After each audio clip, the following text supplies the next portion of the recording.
welcome back. Apologies for any of the issues that have come up. We have fixed them, though, I believe. We're actually going to be able to watch a game of Dota 2. Holy snikes.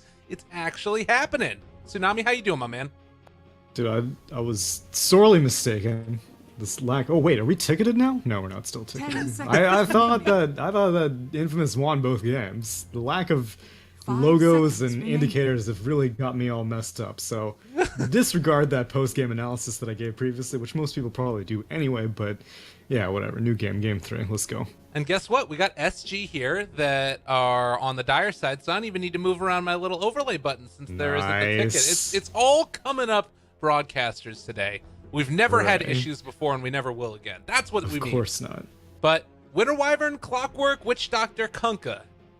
Talk to me. So two of these heroes are repeats. Witch Doctor and Clockwork, where Witch Doctor was in game 1 and Clockwork in game 2. But Kunkka, Wyvern, and now Puck are all new entrants into the field. And dude, I don't know what's up. SG must have like an amazing Ogre magic, because I think Infamous had first phase banned Ogre all 3 games now.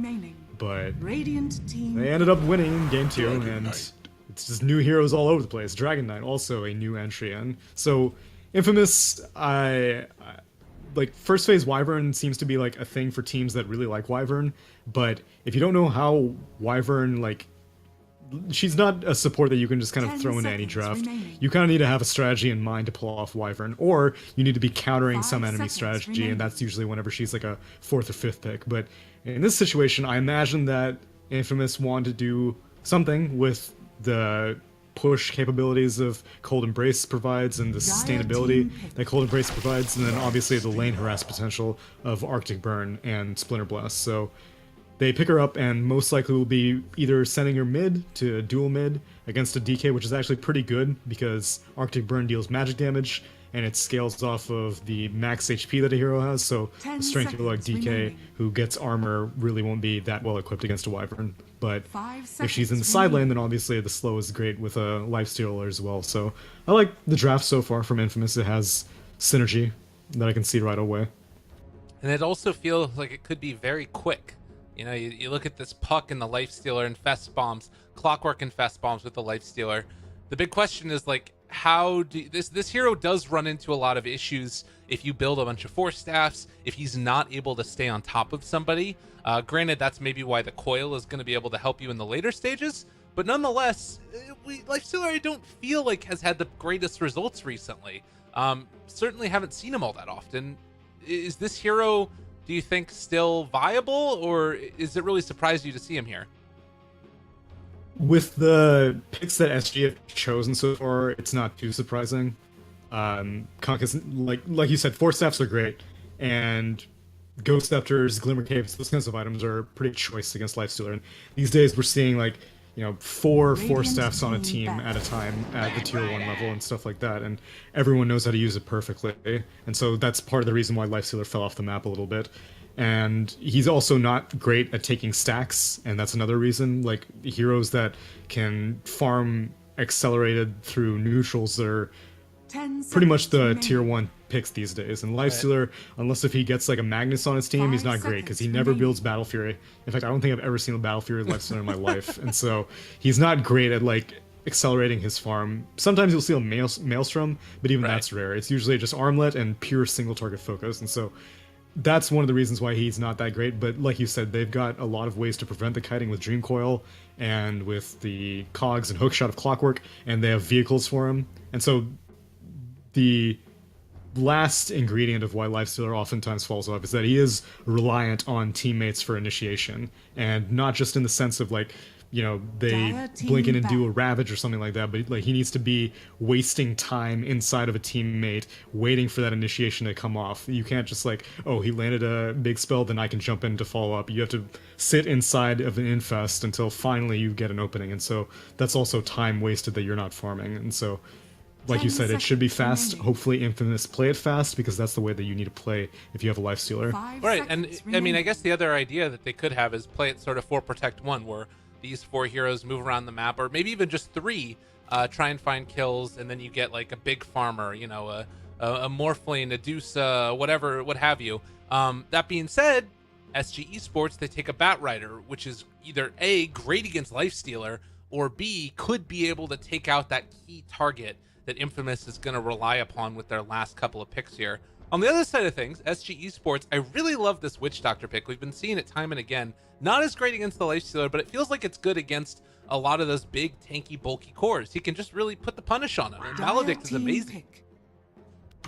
Yeah, it's not actually like that bad against Lifestealer either, especially if he goes for something like a Glimmer Cape to allow him to get a Death Ward off, because early game, these Infest initiations, like, Rage is usually not maxed out early these days because the open wound scaling, because the cast radius increases on the open wounds, it's usually maxed out before Rage. And so if Lifestealer initiates with like a Clockwork, then you've got two great cask targets to bounce between a lot of the times. And so Witch Doctor is going to need protection early on, and I imagine that him and Kunkka are going to be doing some roaming around because DK mid doesn't need any help. He's entirely self-sufficient. Batrider offlane doesn't really need any help. And Terrorblade does need help, but you can't keep your eyes on where Kunkka and Witch Doctor are all at all times. So if you feel like going aggressive on Terrorblade, maybe Witch Doctor and Kunkka are there, or maybe they're roaming onto your mid-lane Shadow Fiend. So this is going to be an offlane puck. This is one of the things that I was wondering if they would switch things up a little bit. And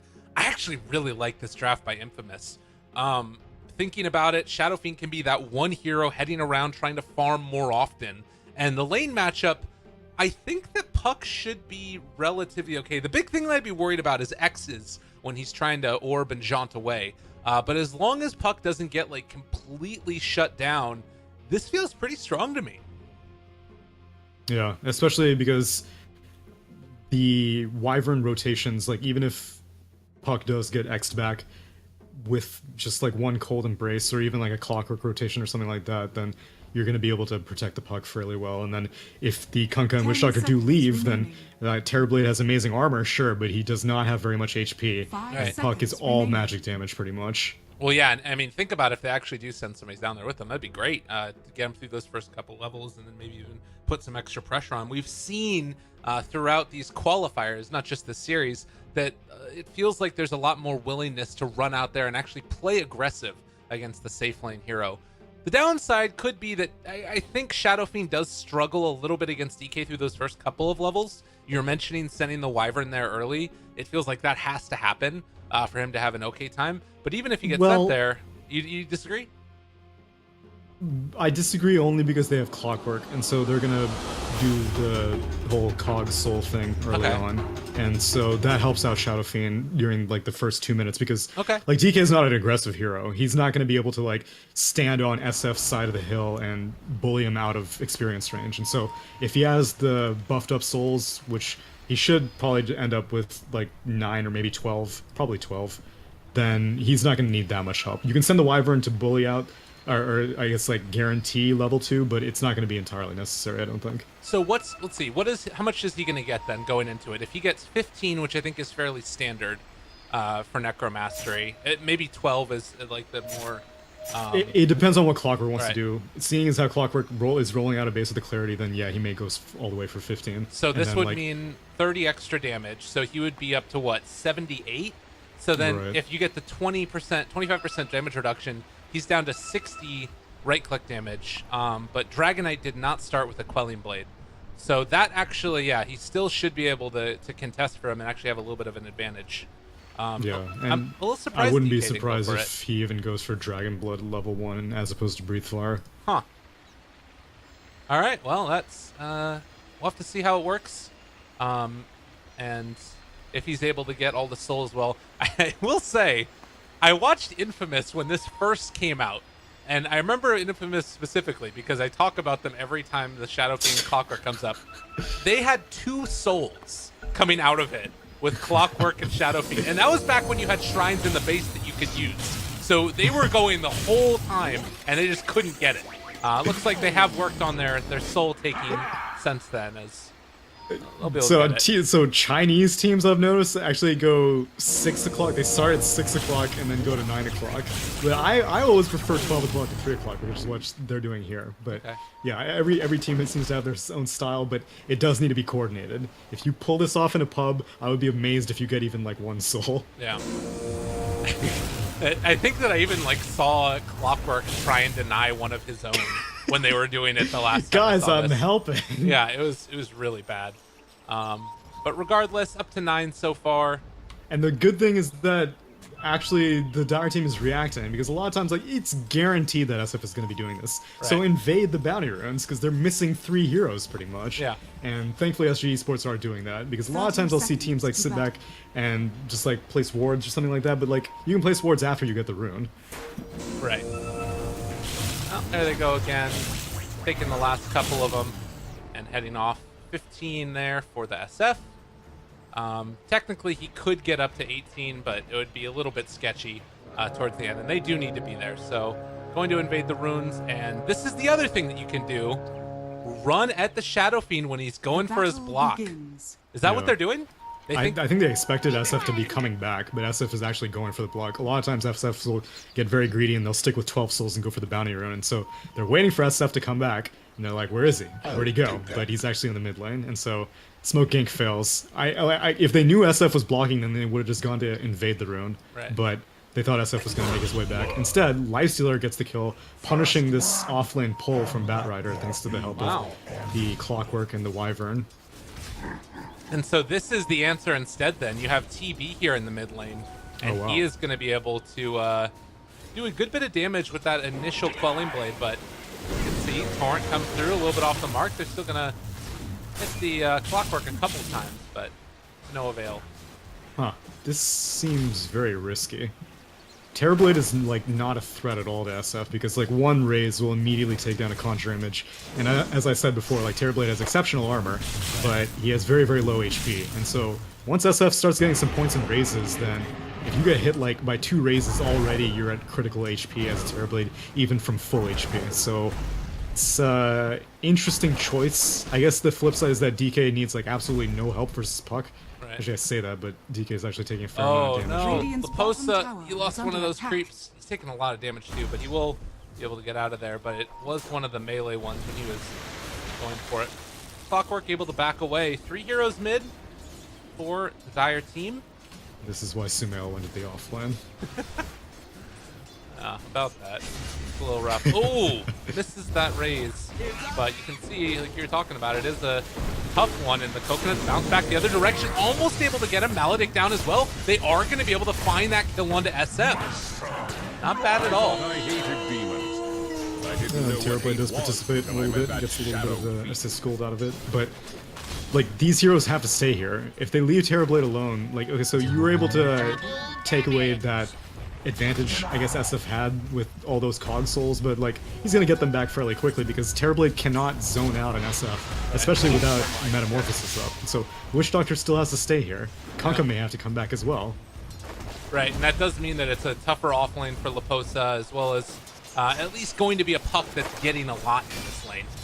Level 3 already, and if he makes that rotation mid when they're not expecting it, could be tough.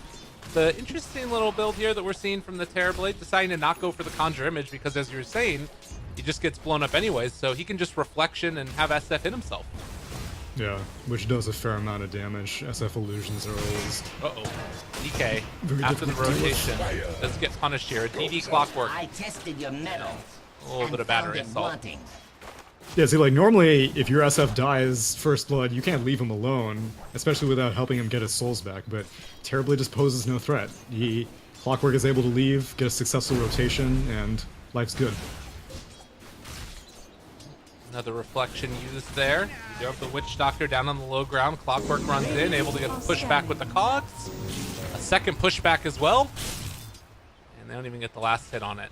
So 13-3 versus 10-6 when you account for the cogs taken.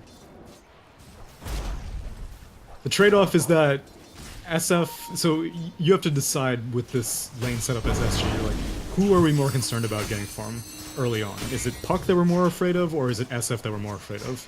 And in this case, they seemed more afraid of the SF, because if you could have sent this same tri-lane that's mid to the top lane, which now DK is again in trouble, because this is what happens. Oh, no, Coconuts didn't bounce, but he did get the Dragon Blood off. That's actually maybe going to be a kill onto the Puck as well. So they do get the return kills, but now you have the TB mid lane left alone. Can they punish that? Yeah, SF was actually going to jungle at that moment, but once he comes back, then already Terrorblade has to be like, Yeah. I don't want to get close. Right. Yeah, it's a dangerous game for sure, and thought about going for the raise there, canceled it out, and it doesn't look like they're going to be able to punish as Witch Doctor comes back in. Meantime, Meanwhile, Laposa though, getting the stacks. Yeah, Bad Rider's getting stacks, and this is a difficult lane for a Bad Rider regardless, as obviously Lifestealer can just rage off sticky napalm stacks whenever he wants, so Bad Rider really can't get very much done, but it also means that the supports aren't ever going down to this bot lane, so Lifestealer is going to have absolutely nothing to be concerned about, even like for the next 4 or 5 minutes or so. So much damage. This guy's hurting. Level 2 Splinter Blast, and Terrorblade's down to half HP. Yeah. I mean, he got hit by the Arctic Burn, but it's not doing a ton of damage. Top lane, another Cogs trap, able to catch onto the DK, being pushed back. Kunkka there, gonna be able to go for the X. That creates enough separation to keep DK alive, and now the orb a little bit off the mark. Actually, it's him just trying to get away. Makes sense. Kunkka looking for the block off. Does find him. Right clicks, coming through. Fakes the torrent. Yeah, he can't take this fight. He does have X again in a sec. Another breathe fire. X is going to go there. He fakes out the torrent. Oh, brought back in. What a play there, but he still is going to be able to escape. Gotta love the fake torrent throw. There's like plays that only work at a high level. Any other, like, you go to a Herald game and try to pull that, then the puck is just going to be like, what's happening? I would have just jaunted out to begin with. I know. It's true. Level 6 there for the puck now. Does have coil if they want to use it, but another breeze fire. This could also be the time to make that rotation. Terrorblade Metamorphosis is up. You know that they want to push. Can they do anything with the Splinter Blast going to connect? The turnaround with the coconuts doing a lot of damage. Can they make him down? They do find the kill on the SF, and now walking forward trying to kill off the Winter Wyvern as well. Cogs pushback, it's not enough. Great play coming in from the Dire team, and they're going to be able to make a walkaway happen. SF had an opportunity earlier, but the problem is that the raindrop makes life kind of difficult for a Shadow Fiend to go for it. So he was waiting until the Splinter Blast connected, and then once the Splinter Blast connected, then the raindrop was burned off and they went for it. But and now SF is going in and he's getting it with just 2 raises.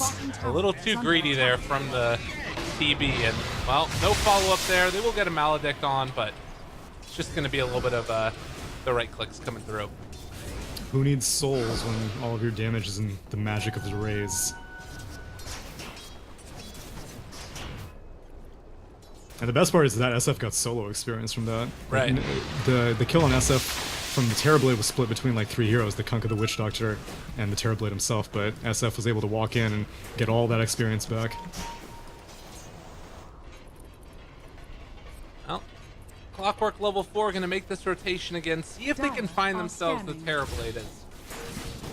Hand comes in. They are able to hit onto the Witch Doctor, and with a raise, miss. It doesn't matter. They still find the kill.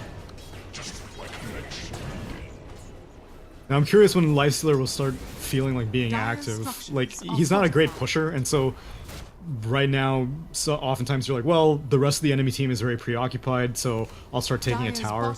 But even with a Blightstone, it's kind of a tall order for Lifestealer to get a lot of damage off, and so sometimes you may feel like a Lifestealer to just go for gank attempts, but I guess he's gonna wait until Puck gets a Blink Dagger, which actually Puck's going for a Veil, or a Soul Ring, and then a Veil.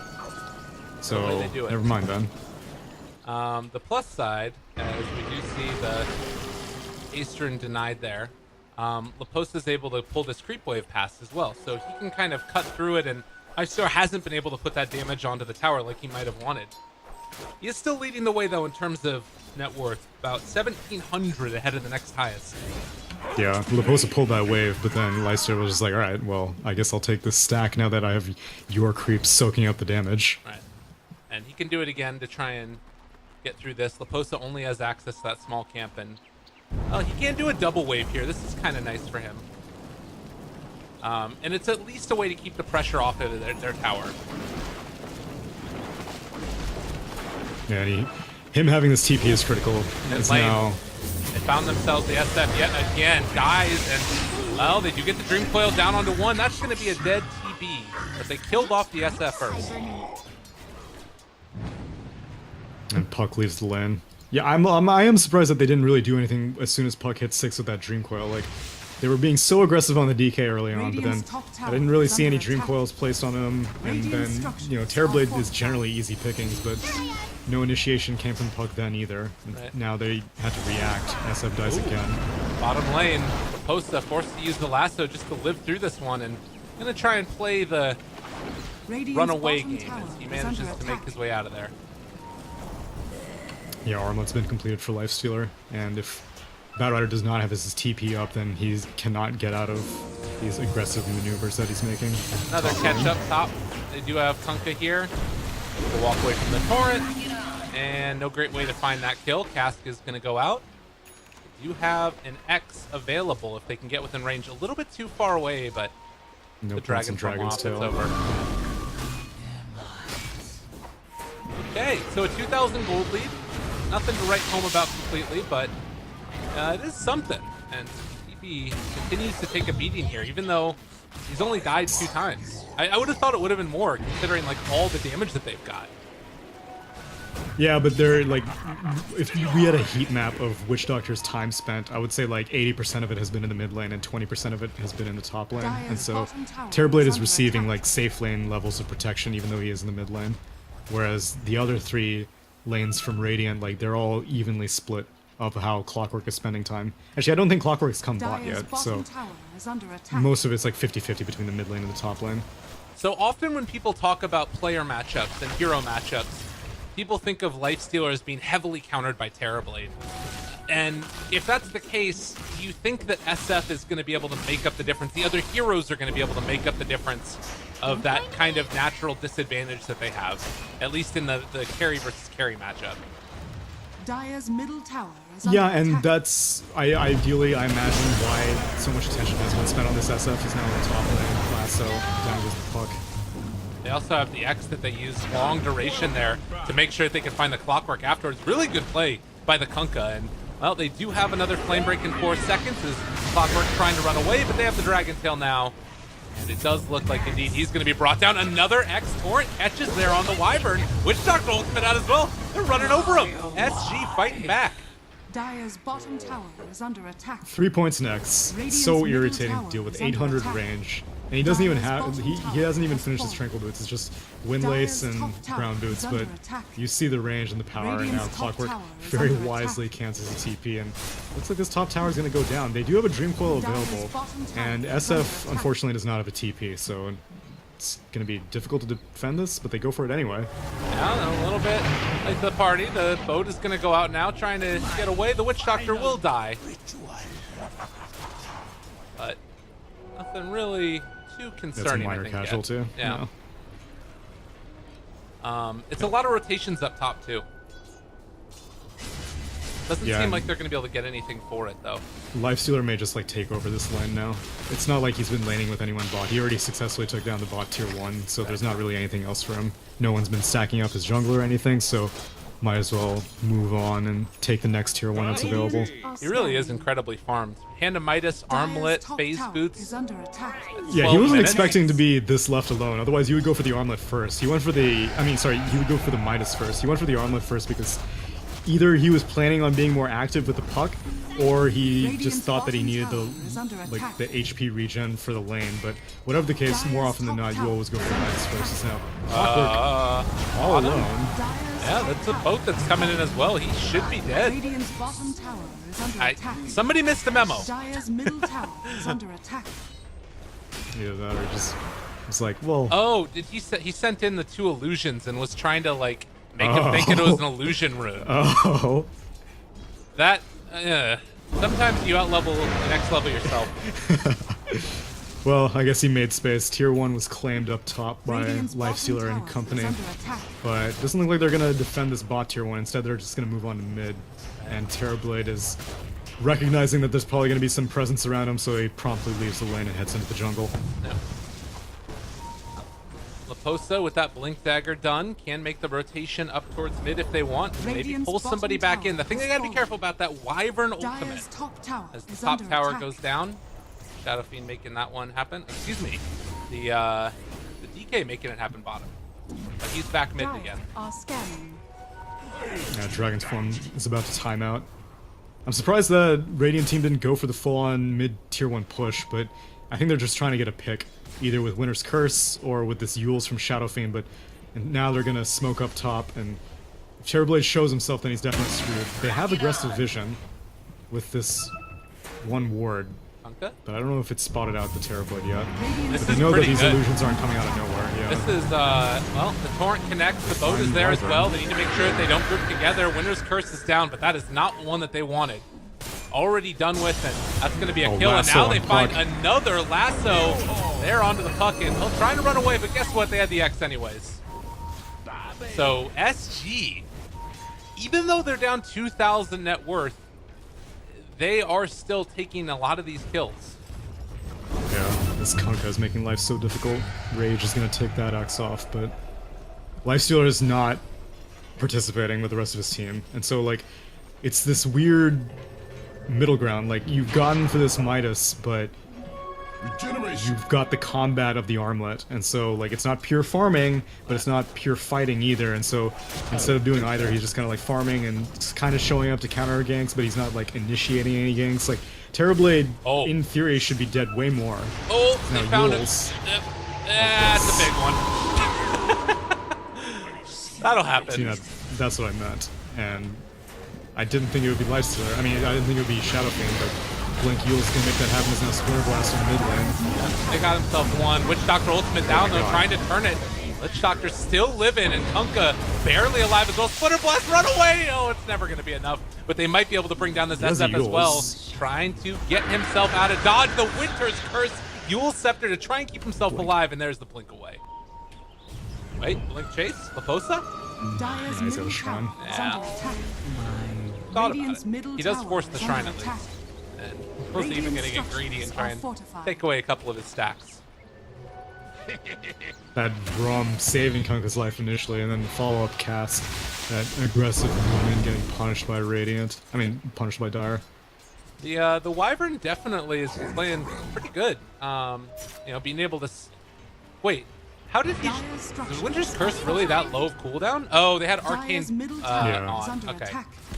56 seconds. Dire's middle tower has fallen. Because she just used it. I guess that they weren't expecting it. Yeah.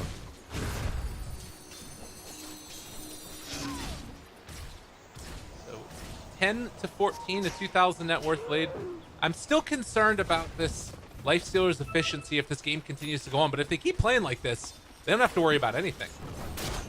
I guess not, but like even Puck has opted to just. Oh, okay, he did get the blink dagger. Okay, he had Radiant's Yules in middle his tower quick is buy under and attack. did not have the blink dagger in his quick buy, so I was skeptical if he was gonna go for it, but thankfully he does. And I want Lifestealer to start like going for ganks and stuff like that, because the late game is a tricky area for Radiant compared to Dire. Like you said, Terrorblade's a very good matchup against Lifestealer, and DK is a great matchup against SF because he has so much inherent armor. Sure, it's a more magic damage oriented SF as opposed to a physical damage oriented SF, so the Dragon's Blood armor isn't really that important, but still, DK is a very tanky hero just naturally, especially with his talents. He's a 300 health talent at 15, and God forbid he hits level 25, there's a 40 strength talent for him there. So Right. I think that Infinites need to end this game early rather than late. And honestly, if Terrorblade gets a BKB, all of that damage isn't really going to do that much. He'd have to like Right. get Winter's Curse, probably to find a kill once he's in BKB, which seems difficult to accomplish. But we'll still see. It's certainly them in the lead right now. It's just we always know that this could turn. They need to continue to play aggressive like that. And oh man, losing the Lifestealer here would be really, really bad, as they are chasing Dire the real one. They've caught him. It's a lot of damage. Wish Doctor ultimate down, and potentially the beginning of the ruination. Very well played. Terrorblade was playing nice and scared. If he started moving in, like, oh yeah, you want to fight? I can fight. Then Terrorblade immediately just raged. I mean, Lifestealer immediately just rage TPs. Oh, look at this. But- You know how there's the item Radiant's bug right top now? tower is under attack. Yeah, and fight recaps. Dire's That one of bottom them is tower Poor is Man's under shield that got used apparently. Radiant's top tower is fallen. Rest in Great. peace. I know. Oh, bottom lane pressured. With Puck in the SF, they can still push in the top lane as well if they want, although the Radiant's TP is top coming tower back is now. under attack. Hookshot is available, but they're not going to go for Dire's it. middle tower is under attack. Call In comes fact, I don't think we've seen a single hookshot to get the Wyvern. for Wyvern. Going to be able to get the Cold Embrace, but not long for the world. Hook shot, trying to turn it now. Is this actually going to end up working out, though? The boat is coming. Wyvern trying to escape. There's the lift up. SF going for the Yules combo connect, but he had the rum buff on him. And now you have an X as well as a Torrent if you wanted to try and keep these guys around. He's dodging, he's getting out of there, but they do manage to find the silence. Still Wyvern going to die. Life still here as well. Do they have anything to keep him alive in turn? Maledict down. It did connect, but they don't have any follow-up damage. It's far too late to the story. Batrider trying to run away. 2 for 2, but it's the bigger 2 that dropped for SG. Man, Puck was spending so much time trying to kill the Batrider in the meantime. He had a double damage rune, but like between Sticky Napalm's rotation slowing and the high ground that the Batrider was on with Firefly, like Puck wasted so much time trying to finish him off and ended up not being able to. Otherwise, if Puck was able to Dream Coil like the DK or something like that, they would have been able to take him down much sooner, but they get the DK in the end, and Puck is not going to die. Weird stuff going on here. That's Yeah, I the don't other know thing where to that keep our torrent eyes- went. It's some weird things going on too, where we have to watch out for like X plays where they can maybe Yules to interrupt it. Right. That's the other big thing to watch out for. Invisibility! In the meantime, though, it's still Lifestealer and SF inhabiting the top of the net worth charts. SF going back for the BKB next, and we do have the post Clockwork. scouting things out. Going to be able to find Shot. one. X, Torrent, boat, full assortment coming through and going to catch on a poor little Clockwork who just dies. They wanted to give the kill to Radiant's Terrorblade, middle but tower the is under Sticky attack. Napalm and Flame Break were too much. Radiant structures are fortified. Dire's top tower is under The attack. Winter Wyvern Radiant's middle tower still there is with under the attack. Winter's Curse if things can get set up for him, but it's just going to be DK strong arming that Dire's tower. So top all the tower tier has 1's now fallen. taken across the entire map for both teams. The difference being this tier 2 tower taken in the top lane for the Radiant. Puck is just wandering around trying to get towards that Yules after the Blink Veil. Oh, Dragon's Tail, that projectile actually making a difference as Lifestealer's able to rage out. Does some of the rage time? Ooh, Oh, that was close. Cask takes too long. They might have been able to X that, or if like he times the Torrent perfectly, but it's Right. hard. I don't know, Infamous are playing very disconnected right now. Like, they're not playing as a team. SF is looking for Yule's Blink Requiem pickoffs. Puck has, like, been farming the entire time. Finally, they're going for an Infest Smoke with a Blink Dagger. And this should have come, like, at least, like, 5 or 7 minutes sooner. But they're doing it now. They find the Terrorblade. Yep. And there he Goodbye. goes. Now looking for more. No, that was not the way it was meant to Well, go, but it's it's not okay. going to matter. Look at the damage. SF is a goddamn monster. Triple kill for him. They're going to be stuck here in the Coconut Mountain, but that's 4 dead in about 12 seconds. Yeah, they could have done that way longer ago. Maybe the hookshot would have need to connect if they did it like 5 minutes ago. Now that it's been some time and Lifestealer has his Desolator, then sure, you can miss some of your initiation and still pull it Dire's off. And middle tower is kill under 4 attack. heroes, take this tier 2, maybe even get a little bit of damage on the high ground if you're feeling crazy, but it's definitely what they need to do. Dire's middle tower has Well, fallen. 1-1 in the series score, but right now it's looking all Infamous. Can they Dire's finish off middle this game tower before the is other under heroes get attack. online? Right now it's really Dire feeling like they're are going to be able to. scanning. I don't know what you do at this point if you're SG, because they Dire's can probably bottom just go tower is straight under from this into attack. Roshan. Or just, Dire's bottom tower I has think that fallen. Roche is probably the safer play. Yeah, and they have a Desolator on the Lifestealer, so Roche is definitely the way to go, and you've got 4 points in presence of the Dark Lord on SF. It should go down very quickly. And it is kind of intimidating to go for a fight in the pit, especially when you're dealing with the Batrider and Kunkka, but they have a pretty solid advantage, and Lifestealer actually going for a Lincoln Sphere to guarantee that security, and it's a wise choice. It's a defensive choice, but like you said, Shadow Fiend's a monster, and he's dealing so much damage on his own that really all he needs is Lifestealer to apply the corruption from the Desolator, and that's all he really needs. So this BKB that's coming out for Terrorblade, do you feel like that's the big turning point? when SG are hoping to try and fight more, or do they need more items outside of that? Yeah, they definitely need more items. The BKB is like purely a I don't want to get blown up by a Blink Requiem again. Yeah. It's not really going to help him from very much else. Like, you saw that the Puck's Dream Coil came in, but like the Clockwork Hookshot didn't even connect, and the BKB is not going to help against Hookshot, and Hookshot's going to be the initiation 9 times out of 10. And so, oh, they got him again. They do have Force Staffs on several of these heroes. They decide to jump off to the side. Still do have it. BKB pop. Can they get him out of there? Glimmer Cape Force. Everything gets asunder. Not bad. Maybe a way to turn this one. But can they survive through the rest of it? There's going to be the Winter's Curse, but just in time, they're able to walk away from it. They catch themselves a Winter Wyvern.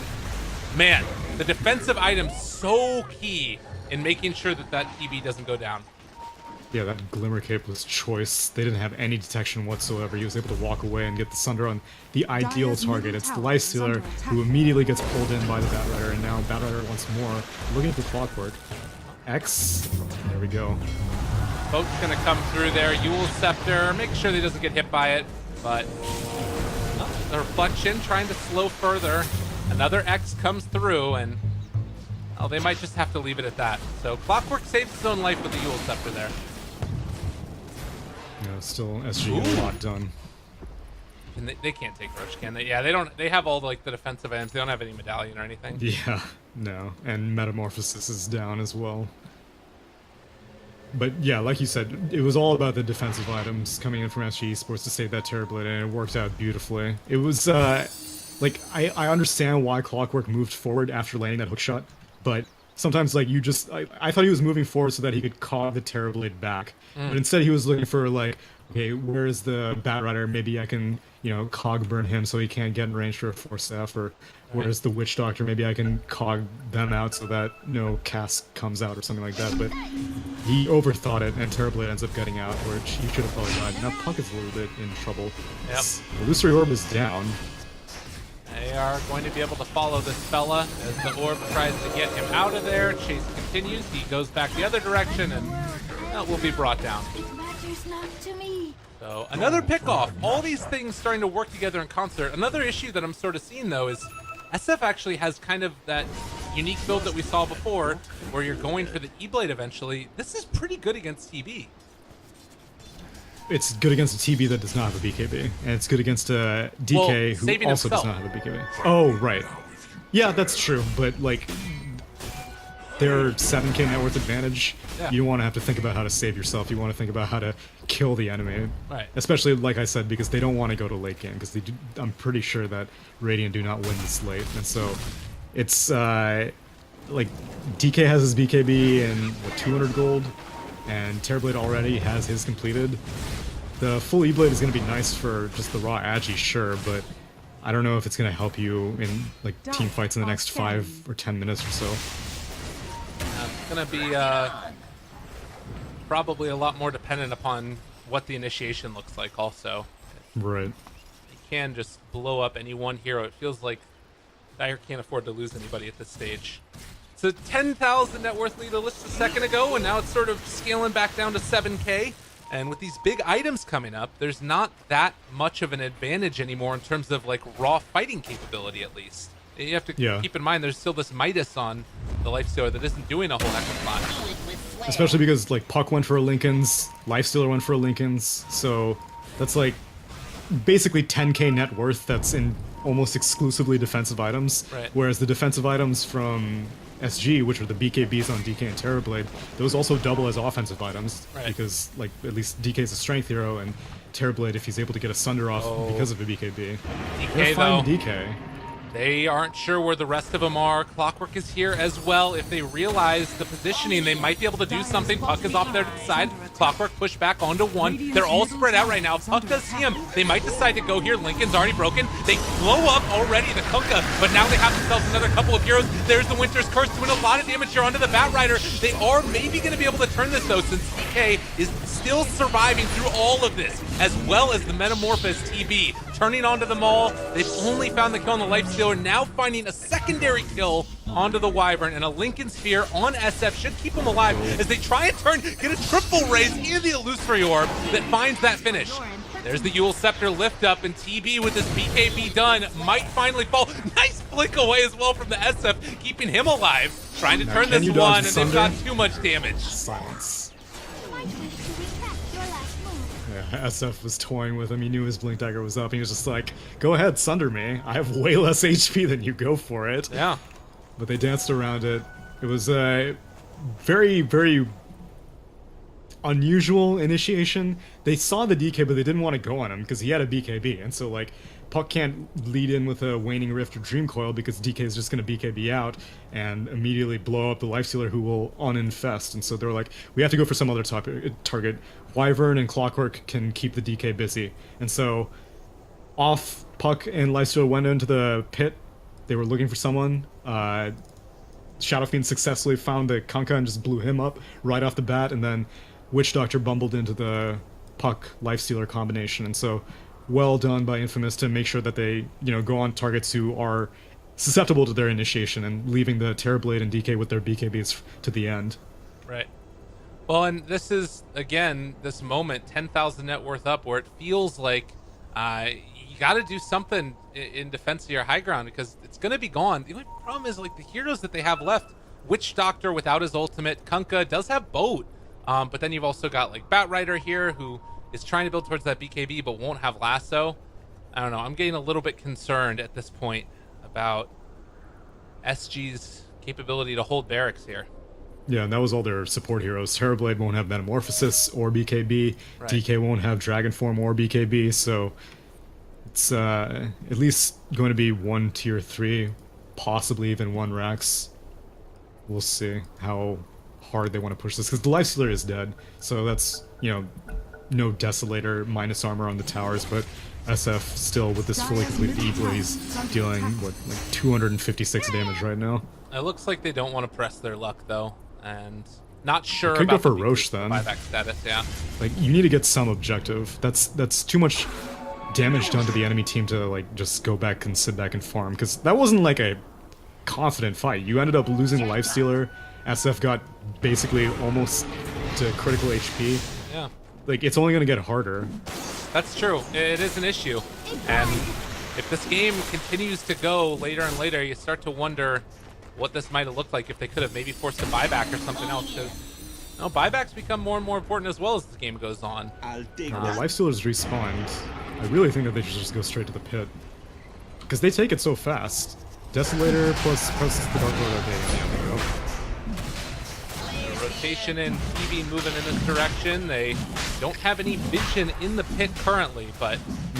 Without Metamorphosis, I think Yeah. it would be a fool's errand for SG to go for this. All right, well, this is something now. So if they are able to secure this Roshan, which it looks like will happen, and then move down a lane, how do you take this fight? Like, Metamorphosis 30 seconds away?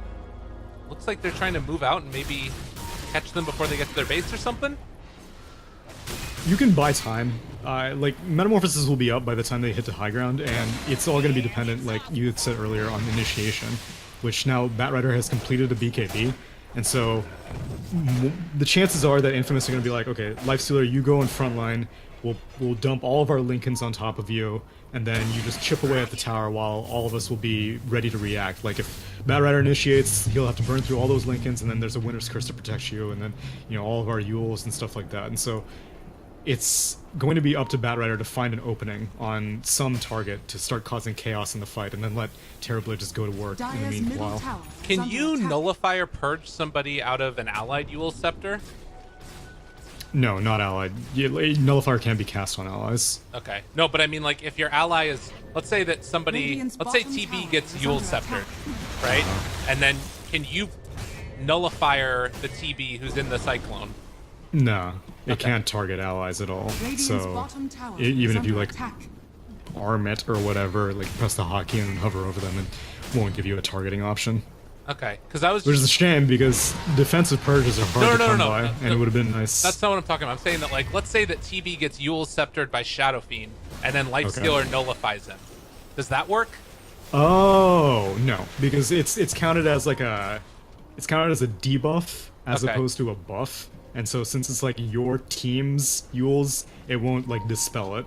All right. Although I don't know what would happen if it's like enemy Yules if you can purge that. Right. Because some purges work. Like Diffusal Blade used to not work whenever it did purge, but like Fortune's End from Oracle would purge off enemy Yuleses, so it's an interesting question. The reason I'm talking about is because we got a Nullifier coming up on Lifestealer eventually, and BKB is obviously incredibly important.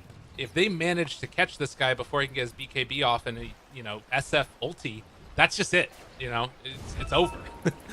Yeah, chances are that he's just going to be like sitting inside the puck or the Shadow Fiend, and then as soon as he pops out, he's going to immediately nullify either the DK or the Terra Blade. Right.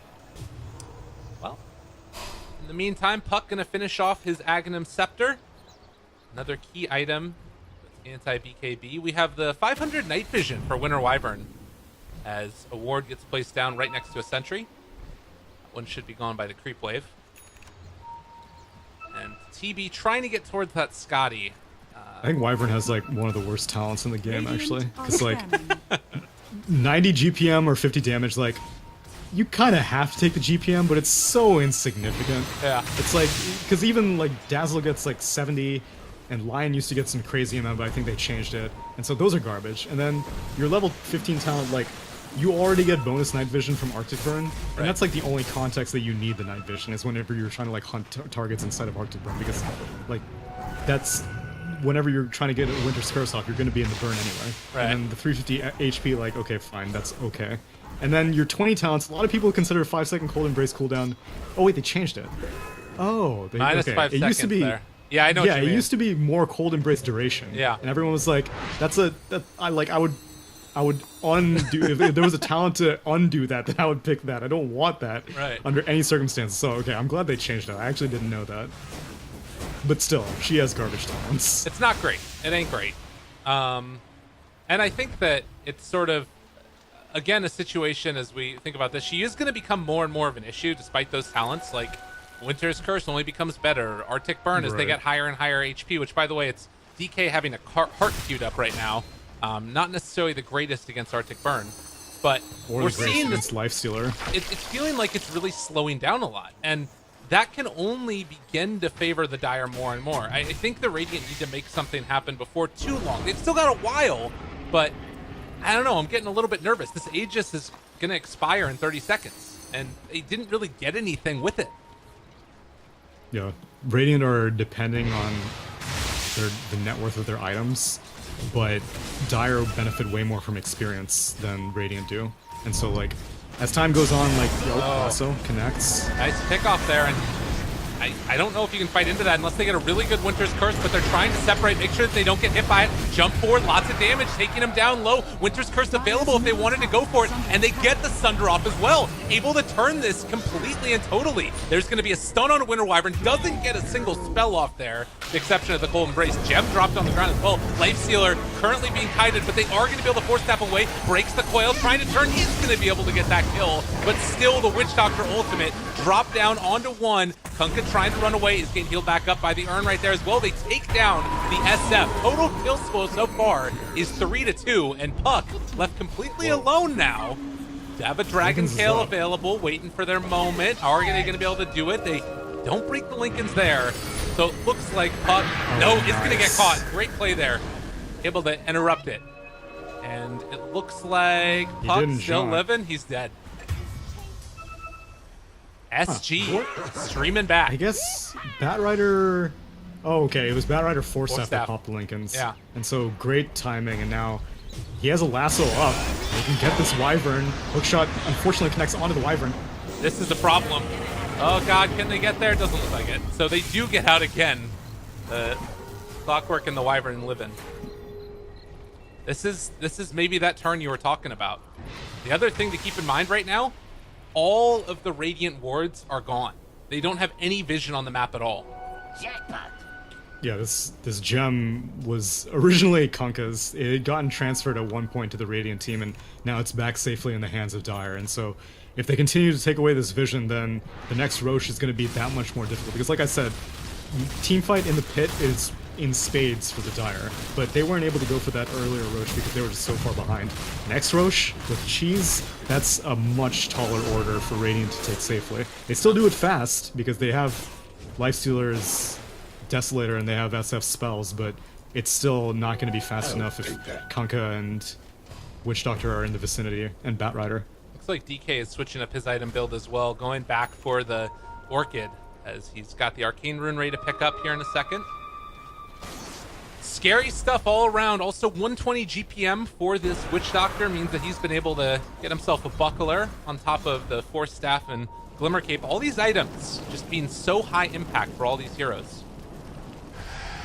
Yeah, like I said, experience is so much more value for the Dire team than it is the Radiant, and so more and more time passes. Sure, Puck's gonna hit that 420 GPM, is now Dreamcoil onto the Batrider, but it's defensive. Yep, this is another kill, I think. She's trying to get out of there. They do have the chase if they wanted to go for it, trying to run away. Torrent maybe gonna be able to connect. They also have a boat off to the side. They get vision only for a second.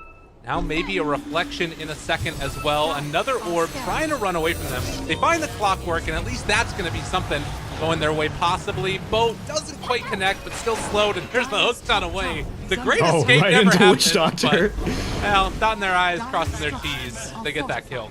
Witch Doctor's like, hey guys, don't worry, I'm just going to play some wards. Oh my god, it's a clockwork. You may be collateral. Yeah. Nice Force Staff, nice Glimmer Cape. He's done. Oh my god. Oh my god. El Justiciero. He's dead. Barely got him. Mid lane?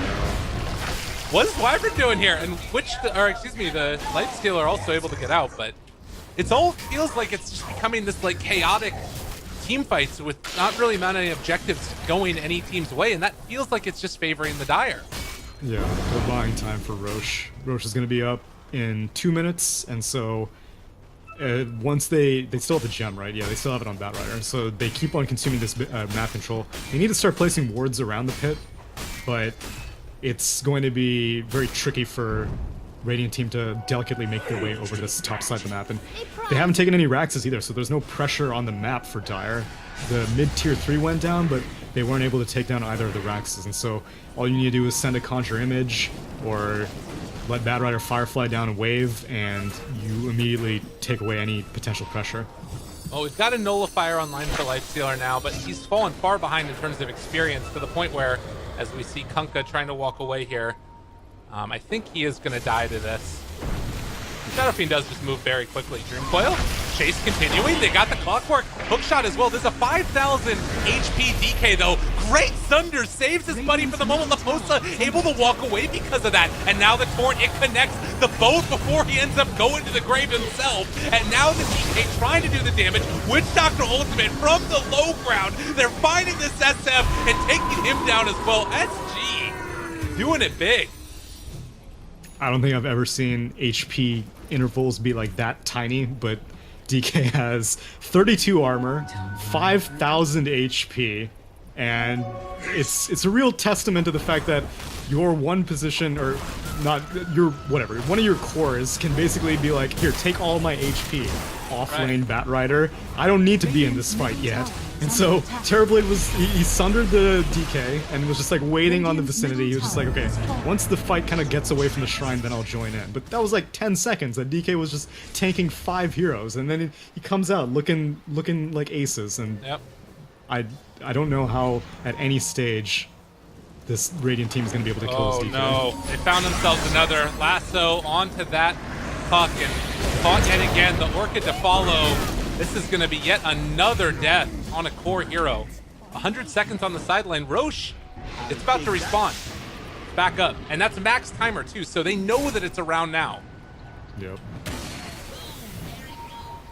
A last sweep to see what wards are available, although Batrider does spot out the Wyvern, doesn't want to play a little too risky, and so he backs off, but this Roche is going to go down quickly, and if Puck buys back, then that's fine, they'll back off, but you still force out a Puck buyback. So either you get the Aegis or you get a buyback. Either way, life's good for Dire team. Well, they know what they need to do right now, starting to take down Roshan. Terrorblade still only level 23 for himself, looking for an opening there, but not going to be able to find it. Laposa scouted. They do have a hook shot if they want to use it, but he's already back. As they're making space for this EV to take down Roshan. Oh, SF, or excuse me, DK. Top Dragon. I don't know why they're doing that. Like, Puck is dead, so already they're down one hero. Yeah, sure, like Puck could buy back and then immediately go to the top shrine, to join the fight, but still, like, that takes a lot of time, and so I'm surprised that Dire team are, like, playing so aggressive around this area when they can really just take down the Roche and be done with it. I think they're really worried about this, and they're actually going to find him. They find the Clockwork. Nice play there. Laposta pops the BKB. That's going to be a jump out now from the Light Skiller. Kunkka, he throws it out. Not bad. But now Terrorblade is here as well. The slow's coming from the Scotty, and this should be another kill. So they take their time, but it gets rewarded. No, patience is a virtue. Lifestealer's dead. Puck is back now, but Lifestealer has no buyback. You managed to pick up a value double damage rune. You got an excuse to pop Metamorphosis, so now you can finish off that Roche that much faster. And Wyvern has a blink, but that's gonna happen. Yeah.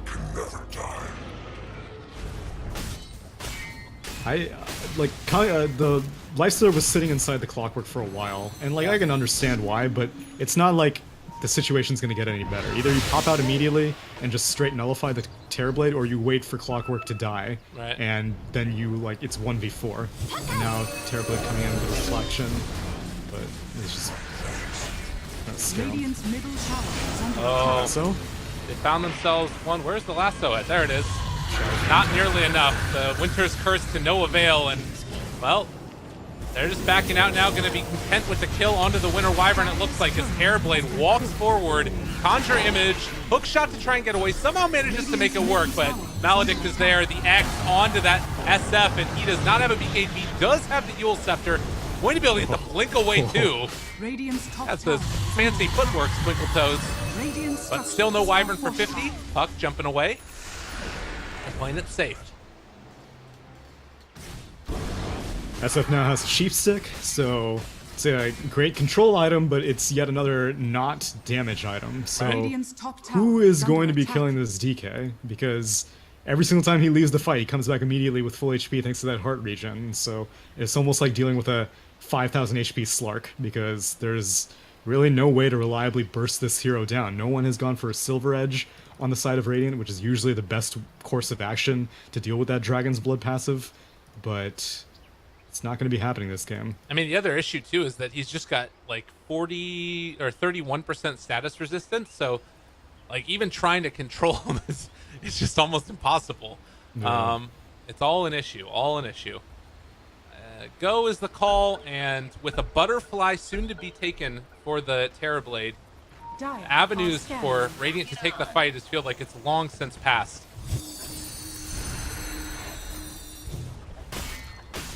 Puck has gotten for the 420 GPM, and so, like, Dagon 5 is...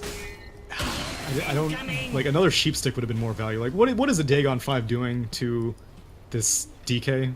Really nothing. Yeah. Like, yeah, sure, magic damage is great, but you have to burn through so much raw HP to even, like, get through it. That's true. For sure. And this is always the nice part as well. You X, pull somebody back so that way you can keep the pressure going. Terrorblade also has gotten himself a Nullifier. It's in the backpack for when the Aegis is done. Back so soon? I guess the main thing being for Shadow Fiend, or... There's a lot of stuff. Yeah, I mean, I would imagine Shadow Fiend, since he has, like, the most useful quote items with the Sheep Stick and the Euls and the Shivas. So, I don't think it's going to be like an initiating nullifier. I think it's more like we're in the middle of a team fight, and if you think you can Sheep Stick me, then I'm just going to nullify you. Kunkka went for the Torrent AoE instead of the Strength. So it hits on the same radius now that the boat does. As Terrorblade slowly and surely, 10 damage apiece, going to take down this tower in the mid lane. One of the advantages of the Dagon is that it can insta-give illusions. So, it's one advantage. Oh, Sheep down onto one. Catches there. There's going to be some surviving, though. The pull back in onto one. Boat is going out as well. It's going to connect. Requiem of Soul's not doing quite enough damage. With the Sunder, with the right clicks, that's the Winter Wyvern dead. Puck also dropping low. Clockwork's gone. That is a muted Shadow Fiend. No chance for the Sheep Stick to turn it. And off to the side is the Lifestealer, who does have Infest, but it is not feeling great right now. They're like, whatever, you can go kill that creep wave. We're taking your base. Tier 4s. They're saying, screw this stuff. We just want to end this game. 100 seconds on the sidelines, no Shadow Fiend, and this is going to be game number 3 going the way of SG. Wait, Lifestealer may pop out, go for a big play. Wait for it. Where's the glyph? GG. You're just gonna hide shamefully inside of the creep. GG. All right, well, that does it. At the end of the day, a huge swing.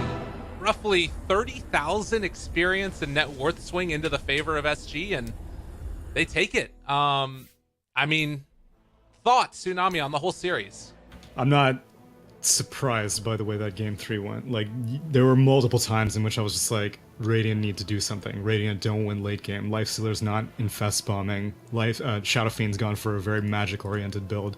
These are all things that you see the writing on the wall, and so like the game ended at like 45 minutes, but it had been over for like the past 25 minutes, and so it's well played by SG to come out and stay strong, but they had the right draft to deal with it, and so they just need to continue playing their game and come out on top. But like you said, it's unlikely that this will be the last time that these two face in the qualifier, as now the Infamous squad has been knocked down, but it's double elimination, so they will be facing up against the winner of Mad Kings and T-Show Gaming. Which, by the way, is, it's going to be happening in just about 18, or rather, it should have been happening 18 minutes ago.